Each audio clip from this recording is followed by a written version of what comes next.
Just in case I was still on the fence about canceling my Game Pass subscription, my Xbox graciously decided to make the decision for me by just straight up goddamn dying last night, so that's cool. It just very abruptly stopped in the middle of a game, and I was hoping it just overheated or something. I unplugged it all night, let it sit, but it still is not working at all today. There's just zero signs of life, so I guess I guess that's that. It's been real, lil buddy. It's been real. But if I did keep my subscription at the new price, could it still be worth it? Let's find out. Quick recap, but the total possible to spend on the games that I did play is $4,500, and the total possible spend on games that I was interested in the absence of Game Pass's influence is $1,970. In 4 years, the new cost would be $1,680. So let's pull out my handy-dandy calculator that needs to be plugged into work and see what the savings would be.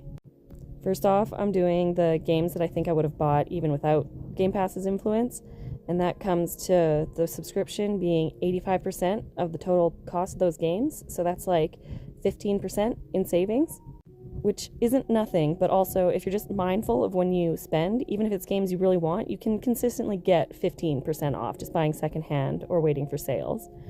Next, I'm looking at the total possible maximum through all the games that I played through Game Pass. So this is like 170 games, and the price of the subscription would be 40% of the possible spend, so that's like 60% savings, which again isn't nothing, but lots of games go on sale for like 60% to like 75% off fairly regularly.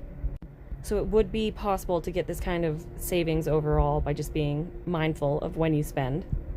So it is still possible to kind of break even with what kind of savings you could get regularly, and there is something to be said for like the convenience and availability of Game Pass and the fact that it encouraged me to play a lot of games that I wouldn't have otherwise, but I can't see it being worth it for most people. And now it doesn't really matter anyways because this thing decided to just goddamn die, so I think I will crack it open and try to clean it, and if it's just like a power supply issue, I think I could get a replacement part and fix that myself. But if it's like a tiny little capacitor that's shorted out somewhere in here, I don't really have the means to fix that. So while I am very bummed from like a sentimental point of view because I enjoyed this thing a lot, I guess that's just how she goes. Rest in peace.